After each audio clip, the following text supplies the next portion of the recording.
आजकल के समय में सोशल मीडिया के ज़माने में कोई बड़ा हो या कोई छोटा हो, सभी अपने अपने जीवन में बिजी रहते हैं। इनके जीवन में क्या चल रहा है, ना कोई शर्म है, ना कोई लिहाज है। वह अपने जीवन में सभी लोग बिजी हैं। उनको कोई फर्क नहीं पड़ता। जो बड़े लोग हैं वह छोटे लोगों पर ध्यान नहीं दे रहे हैं। उनको अपने जीवन से फुर्सत नहीं मिल रही है कि छोटों को देखें कि छोटे क्या कर रहे हैं। इस घटना में एक कम उम्र की लड़की जिसको प्यार होता है और प्यार इस कदर परवान चढ़ता है कि उसका कत्ल भी हो जाता है। आखिर जब लोग एक दूसरे को प्यार करते हैं, कसमें खाते हैं, एक दूसरे के साथ निभाने का वादा करते हैं और जान कह के पुकारते हैं, और कभी कभी यही लोग जान के दुश्मन भी बन जाते हैं, तो आखिरकार उस लड़की का कत्ल कौन करता है। तो इस घटना को जानने के लिए वीडियो को पूरा देखिएगा। नमस्कार दोस्तों, आपसे निवेदन करता हूं कि वीडियो को अच्छा लगे तो लाइक कर दीजिएगा और चैनल को भी सब्सक्राइब कर लीजिएगा। यह जो घटना है मध्य प्रदेश का एक जिला लगता है टीकमगढ़। इसी टीकमगढ़ का एक थाना प्लेस है। इस थाना प्लेस क्षेत्र के अंतर्गत एक गांव आता है जिसका नाम रसीला खरक रहता है। इसी गांव में एक परिवार होता है। उस परिवार में कई लोग होते हैं, माता पिता, भाई बहन, और इन परिवार के बीच एक बड़ी ही चहेती लाडली लड़की रहती है जिसका नाम प्रियांशी होता है। प्रियांशी के माता पिता प्रियांशी को बड़े शौक से पढ़ाते लिखाते हैं, बहुत उस पर ध्यान देते हैं। यह 2020 का समय बीता है। इसमें लगभग सबके हाथों में मोबाइल हो जाता है। सारे बच्चों के हाथों में मोबाइल रहता है पढ़ाई करने के लिए, स्टडी करने के लिए। जो प्रियांशी है उसकी उम्र लगभग 16 साल रहती है। इसके माता पिता इसको बहुत ही नाज से पालन करते हैं और इसको पढ़ा लिखा के कुछ अच्छा इंसान बनाना चाहते हैं। प्रियांशी पूरे परिवार की चहेती रहती है। यह 2024 का इसी अप्रैल महीने में यह जो प्रियांशी पढ़ने लिखने में तो होनहार रहती है। सुबह भोर में उठकर पढ़ाई करती है, उधर रात को देर तक पढ़ती है। तो इसके पढ़ाई लिखाई से सभी लोग बड़ा खुश रहते हैं। एक दिन सुबह सुबह जो प्रियांशी की माँ जाती है प्रियांशी के कमरे में जगाने के लिए, तो उसकी आवाज नहीं आ रही है। प्रियांशी पढ़ नहीं रही है, वह कुछ हरकत नहीं कर रही है। जब प्रियांशी के कमरे में जाती हैं तो देखती हैं कि प्रियांशी दरअसल अपने बिस्तर पर नहीं है। तो सोचती हैं गांव का क्षेत्र है, हो सकता है पढ़ते पढ़ते अगर जो उसका मन हुआ हो तो टहलने के लिए बाहर चली गई होगी, कुछ देर में आ जाएगी। इसके बाद वह अपने काम में लग जाती है। सुबह सुबह का टाइम रहता है, लगभग 5:30 बज रहा होता है। हल्का हल्का अंधेरा भी रहता है। अभी जो प्रियांशी की माँ अपने काम में काम रूप हो जाती है। अब लगभग 1 घंटा बीत जाता है, फिर भी प्रियांशी घर वापस नहीं आती है। जब प्रियांशी वापस नहीं आती है तो उसकी माँ फिर एक बार दोबारा उसको चेक करती है कि आई कि नहीं आई। जब देखती है कि अभी 1 घंटा बीत गया, प्रियांशी का अभी आता पता नहीं है, तो उसके पिता से उसकी माँ कहती है इधर गई होगी अपने सहेली के पास गई होगी या किसी के पास कुछ लेने गई होगी, तो हो सके किसी के पास बुक लेने गई हो या देने गई हो, थोड़ी देर इंतजार कर लो। इसके बाद देखते देखते लगभग आधा घंटा और बीत जाता है। अब इसी बीच दोनों प्रियांशी के माता पिता यह सोचते हैं कि क्यों ना इसकी सहेलियों से पता किया जाए जो पड़ोस में रहती हैं। उनके घर जाकर पूछते हैं, वहां कोई पता नहीं चलता है। फिर दूर की जो सहेलियां रहती हैं उनसे फोन से कांटेक्ट किया जाता है, उनसे भी कुछ जानकारी नहीं मिलती है। यह जो लड़की रहती है क्लास 10वीं की छात्रा रहती है। जब कोई जानकारी नहीं मिलती है तो माता पिता अलग परेशान हैं। अब गांव वाले भी इस बात को जान गए, प्रियांशी को ढूंढते हैं। प्रियांशी का कुछ आता पता नहीं चलता है। सारे लोग हैरान हैं, परेशान हैं। प्रियांशी गई तो गई कहाँ? किसी सहेली के घर है, ना आस पड़ोस में है। वह खेत की तरफ गई, तभी उस गांव में एक व्यक्ति आता है, सूचना देता है कि एक खेत में लड़की की लाश पड़ी है।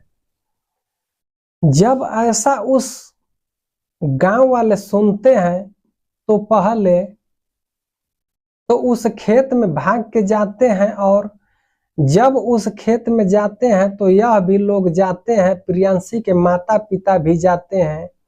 प्रियांशी सुबह से गायब थी, लगभग 9 बज गए। जब वहां पहुंचते हैं तो देखते हैं कि कोई और नहीं बल्कि प्रियांशी ही है। जब प्रियांशी को देखते हैं तो उनके माता पिता लिपट के उससे रोने लगते हैं। उसको बड़ी ही बेरहमी से मारा गया था। तभी उसमें से कोई पुलिस को भी फोन कर देता है। पुलिस की भी एक टीम आ जाती है, प्रियांशी की डेड बॉडी को अपने कब्जे में लेती है और पोस्टमार्टम के लिए भेज देती है। परिजनों से पूछती है कि प्रियांशी यहाँ कैसे आई। परिजन को कुछ नहीं पता होता है। वह तो सुबह से खुद प्रियांशी को ढूंढ रहे थे। चूंकि प्रियांशी कम उम्र की लड़की थी, अब लोगों का अलग अलग संदेह होता है। कोई कहता है कि हो सके रात के अंधेरे में शौच के लिए आई हो, भोर का समय हो तो कोई इसके साथ कोई गलत किया हो। प्रियांशी के माता पिता से कोई जो व्यक्ति होता है, कोई उसका दुश्मन हो सकता है, आपको नुकसान पहुंचाना चाहता हो, आपके परिवार से जलता हो। बाकी कोई मामला निकल के सामने नहीं आता है। अब पुलिस के सामने एक बड़ी परेशान कर देने वाली बात थी कि एक कम उम्र की लड़की है, दूसरे उसकी डेड बॉडी खेतों में मिलती है, और तीसरे कि कोई इनका दुश्मन नहीं है, तो मारा कौन? अब समय गुजरने लगता है, बाकी ना कोई सबूत, ना कोई गुनाहगार, ना कोई गवाह, सामने कुछ समझ में आता नहीं। लड़कियों से पूछा जाता है, कोई लड़कियां भी कुछ बताने को तैयार नहीं थी। कोई बॉयफ्रेंड का भी मामला नहीं था। अब सभी लोग हैरान हैं, परेशान हैं। तभी अब कई दिन बीत जाते हैं, 3-4 दिन बीत जाते हैं। इसी बीच पोस्टमार्टम की रिपोर्ट आ जाती है, और जब पोस्टमार्टम की रिपोर्ट आ जाती है तो बड़ी हैरान कर देने वाली बात रहती है। दरअसल पहले तो इस लड़की के साथ घसीटा जाता है, उसको मारपीट की जाती है, उसके शरीर पर ढेर सारे चोट के निशान रहते हैं। इसके बाद इसी के दुपट्टे से उसका गला घोंट के उसको बड़ी बेरहमी से मार दिया गया रहता है। जब पुलिस के सामने यह आता है कि इसकी हत्या हुई है, तो अब पुलिस अलग एंगल से चेक करने की कोशिश करती है। फिर क्या, पूरे परिवार की जो है कॉल डिटेल निकाली जाती है और साथ में उस लड़की का मोबाइल फोन जो चलाती रहती है उसकी सीडीआर की कॉल डिटेल निकाली जाती है। तो उसमें एक कॉमन नंबर आता है जिस पर लगातार कुछ देर तक बात हुई रहती है और उस पर कम से कम कभी कभी एक एक घंटे भी बात हुई रहती है। तो आजकल का सोशल मीडिया का जमाना है, पुलिस वाले सोचते हैं कि हो सके किसी लड़के से बात करती होगी। बाकी जब यह नाम निकल के आता है जो कि व्यक्ति रहता है उसका नाम राघव रहता है और राघव की उम्र लगभग जो कि 35 वर्ष रहती है। यह जो राघव रहता है लगभग 35 वर्ष का रहता है। अब जो पुलिस इनको पकड़ती है, पकड़ने के बाद उसको पूछताछ करती है कि तुम इस प्रियांशी को जानते हो? तो राघव जो रहता है कहता है कि हाँ मैं जानता था। उसे पुलिस वाले से पूछताछ होती है, हाँ बात उसमें हमारी होती है, लगभग लगातार बात होती थी। आप सिर्फ एक बात करने के आधार पर तो उसको पकड़ा नहीं जा सकता, उस पर इल्जाम नहीं लगाया जा सकता। फिर पुलिस वाले जो हैं कि अपने तरीके से उसको चेक करते हैं, चेक करने की कोशिश करते हैं कि आखिर इसका जो है कि लोकेशन उस समय कहाँ था। एक साइबर की टीम गठित होती है। इसके बाद पता चलता है कि जिस समय उस लड़की की जगह हत्या हो रही थी जहां, उस समय इस राघव की भी लोकेशन वहीं दिखाई दे रही थी। अब इसके बाद क्या, जब पुलिस वाले राघव से सख्ती से पूछते हैं तो इस बात का खुलासा होता है तो सबको होश उड़ जाते हैं। यह जो राघव था, जब लड़की अभी 7वीं में पढ़ रही थी तभी इस पर इसकी नजर जाती है और इसी बीच इस लड़की से जो बातचीत करने की कोशिश करता है, फिर बातचीत होने लगती है।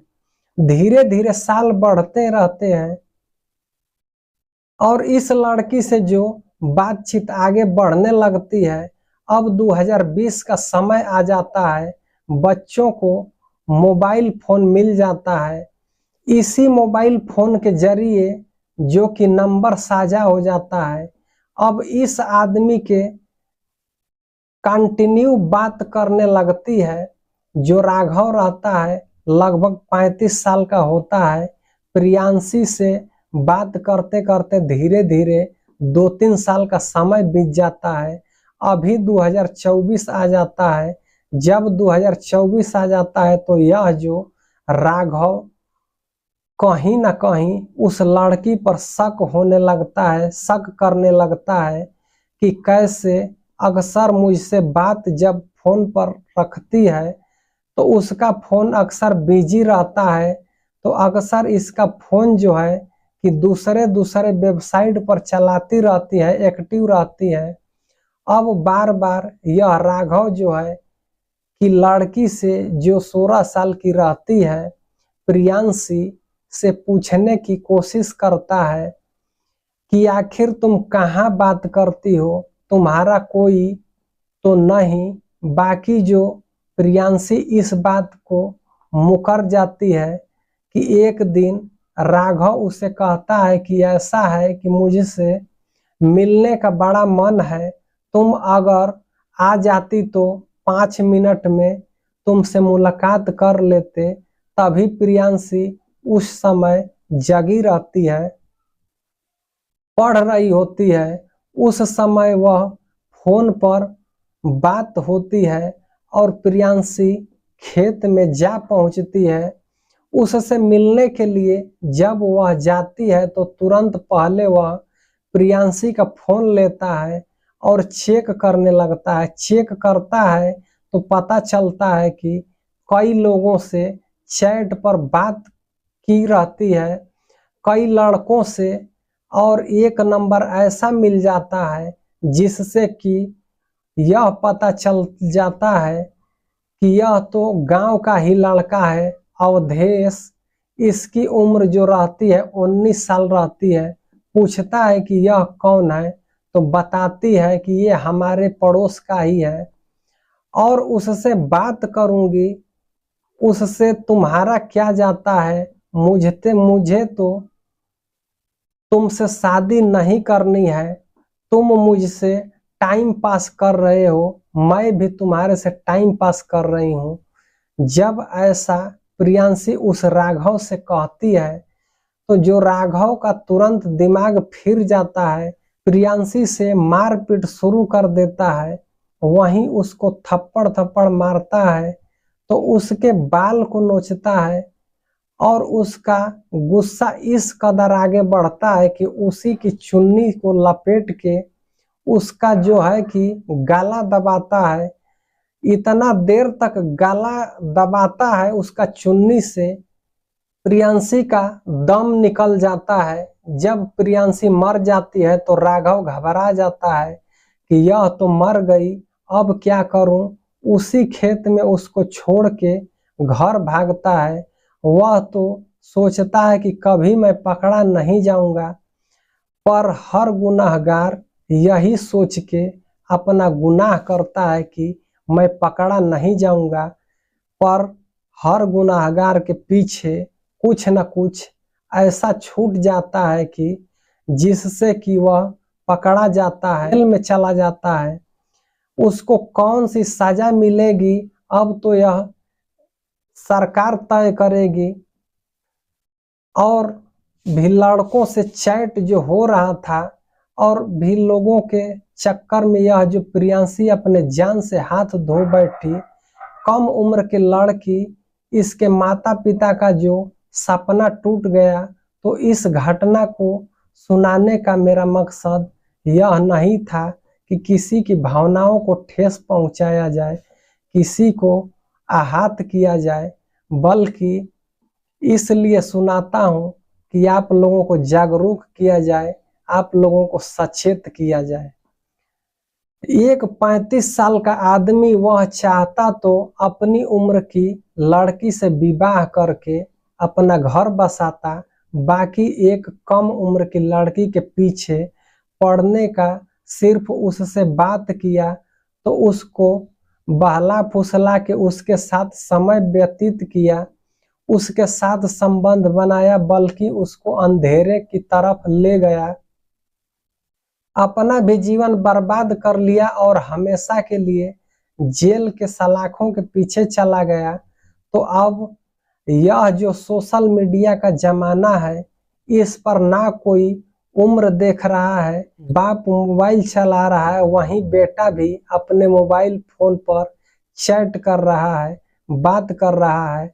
माँ बैठी हुई है, मोबाइल चला रही है, बेटी भी वहीं पर चैट कर रही है, बात कर रही है।